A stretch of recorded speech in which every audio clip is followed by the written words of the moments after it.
Hi guys, എല്ലാവർക്കും ടെസ റോസ്വൈൻ്റെ പുതിയൊരു വീഡിയോയിലേക്ക് സ്വാഗതം.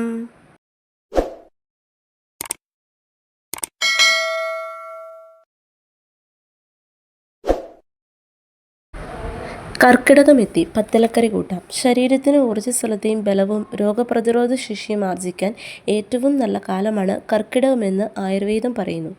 ഔഷധങ്ങൾ ഫലപ്രദമായി പ്രവർത്തിക്കുന്ന സമയം കൂടിയാണിത്. പണ്ടുള്ളവർ ഇക്കാലത്ത് പ്രത്യേക ഭക്ഷണ രീതി തന്നെ തുടർന്നു വന്നിരുന്നു. അതാണ് പത്തില വയ്ക്കൽ. ഇനി അവ ഏതൊക്കെയാണ് പത്തിലകളെന്ന് കണ്ടാലോ? താള്, ചേമ്പ്, ചേന, തകര, ആനക്കൊടിത്തൂവ അഥവാ ചെറുതണം, കുമ്പളം, മത്തൻ, വെള്ളരി, നെയ്യുണ്ണി, ചീര എന്നിവയാണ്. ഇനി പത്തിലകൾ ഓരോന്നിൻ്റെയും ഗുണങ്ങൾ നോക്കിയാലോ? ഒന്നാമത്തേത് താള്. കാൽസ്യം, ഫോസ്ഫറസ്, ഇരുമ്പ്, പൊട്ടാസ്യം എന്നിവയാൽ സമ്പന്നം. തൊലി നീക്കിയ ഇളം ഇലത്തണ്ടുകളും വിടരാത്ത ഇലകളും പത്തിലക്കറിക്ക് ഉപയോഗിക്കാം.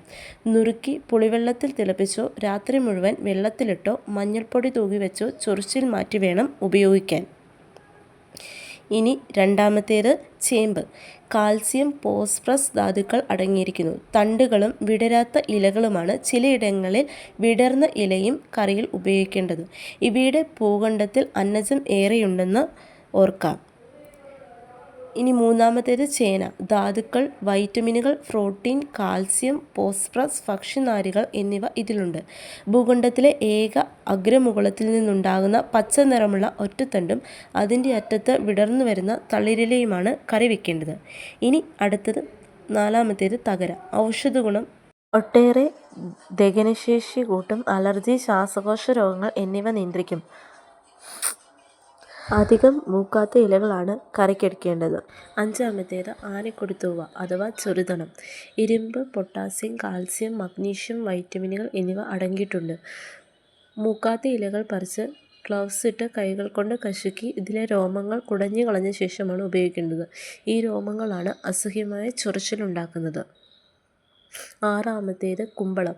ഭക്ഷ്യനാരുകൾ, ധാതുലവണങ്ങൾ എന്നിവ ധാരാളമുള്ള കുമ്പളത്തിലെ ദഹനവ്യൂഹം ശുദ്ധമാക്കും.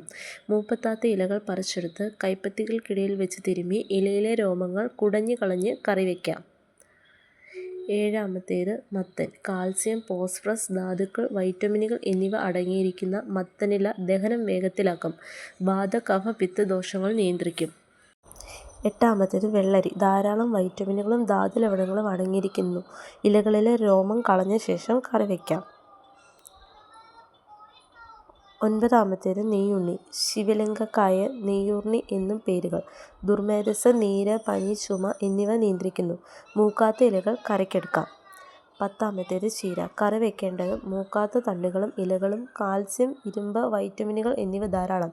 നേത്രരോഗങ്ങൾ, വാത, കഫ, പിത്ത ദോഷങ്ങൾ എന്നിവ ശമിപ്പിക്കും. ക്ഷീണം, വിളർച്ച അകറ്റും. അപ്പോൾ ഇതൊക്കെയാണ് കർക്കിടകത്തിൽ ഉപയോഗിക്കേണ്ട പത്തിലകൾ. അപ്പോൾ എൻ്റെ വീഡിയോ ഇഷ്ടമായെങ്കിൽ